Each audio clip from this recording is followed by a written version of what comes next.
Howdy ho, my peeps. I am thinking about Stephen Miller today. I know sometimes my political references can be a little obscure, especially if you don't follow the news the way I do, which I wouldn't suggest to anybody. It's too stressful. I don't think I should follow it the way I follow it, but I'm afraid that if I let any one of those little bastards out of my sight, somebody's going to go doing something and I won't know about it and I won't be prepared, which is just incredibly silly, but it's how I feel. So I watch them all with an eagle eye, a lot of them anyway. Stephen Miller, if you don't know who he is, look him up. Just read about him. Real scary character. He's only in his early 30s. He might just be 30. He is like every mean, amoral character from every John Hughes movie from the 1990s. He's just a bad apple. And he's been one since he was at least a teenager, because that's when you first see the guy on in videos and on film being his awful self. So anyhow, look him up. He is the Trump whisperer, among others. Like Steve Bannon and Jared Kushner and, the other real close, Roger Stone. A lot of these advisors who are very close to the president. And he's right up there. He's one of the closest. And like I've said before, his deal is immigration. He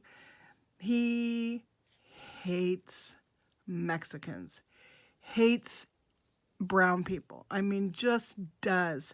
And you see this when you watch him talk about his belief system. He's a white supremacist, in my view.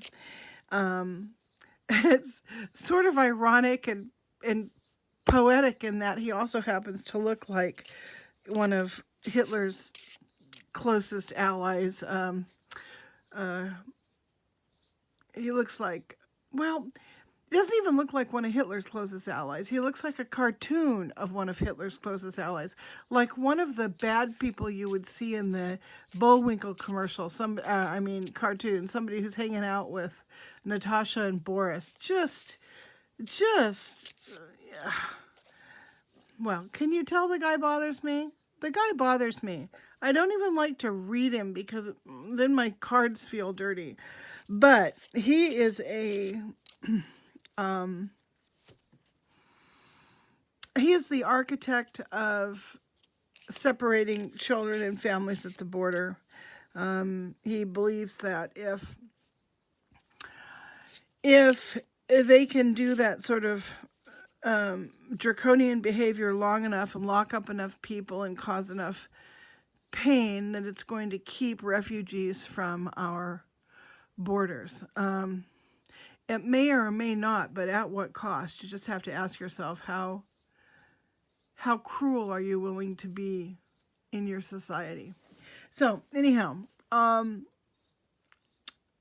because we are right in the thick of this separating kids from their parents question, Stephen Miller's on my mind because he's the guy who made all that happen. So I just want to get a general read on him. Just want to kind of get a general idea. And obviously here I've gone super political today. I try not to. Even though I read political figures, I try to be, pretty even-handed about it. I'm not entirely, but I try to be. Anyhow, point is, can't be when it comes to a guy like Stephen Miller. Can't be even-handed. This just wants to be here for some reason. All right. Oh. See, look, even my cards don't like him. They want to slide around. Okay, let's see. We need a second. No, I think it's this one. And we need a third card. Oop, obviously wants to be that one. And So anyhow, you know, there's kind of probably plenty of you out there that don't share my view, that are supporters of our president. And if you are, this is not the right channel for you. You need to move on. Find somebody else you can watch, because I'm not going to be somebody I'm not just because I'm afraid of losing a subscriber. I'm not. I would be reading these cards even if I had 0 subscribers. Okay, this one.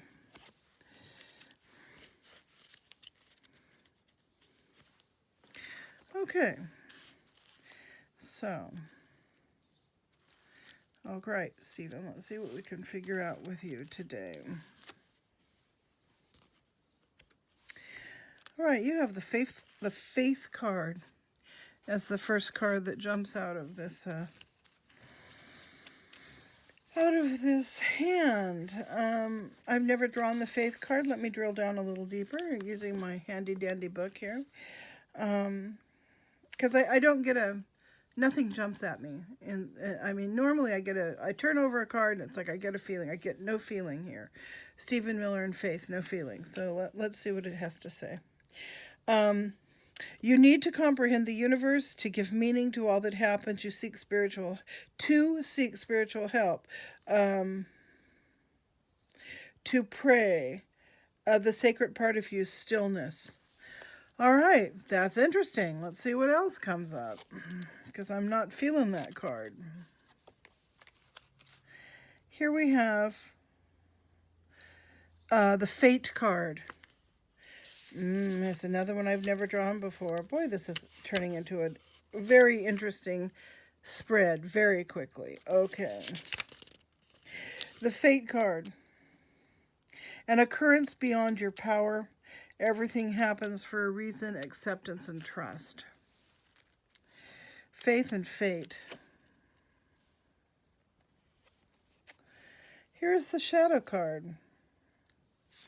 Wow, never drawn any of these cards before. This is kind of interesting.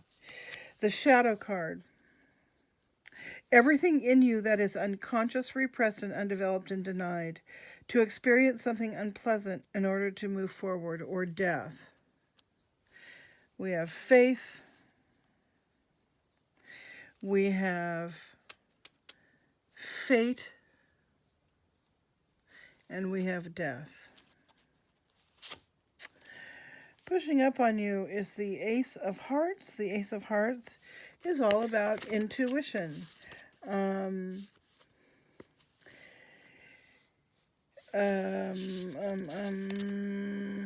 going to read a little extra of this too. Intuition. Your higher form of intelligence, perception of the abstract. The answers within you go with your gut.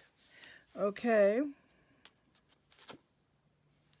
And last, we have the Chief of Wickedness.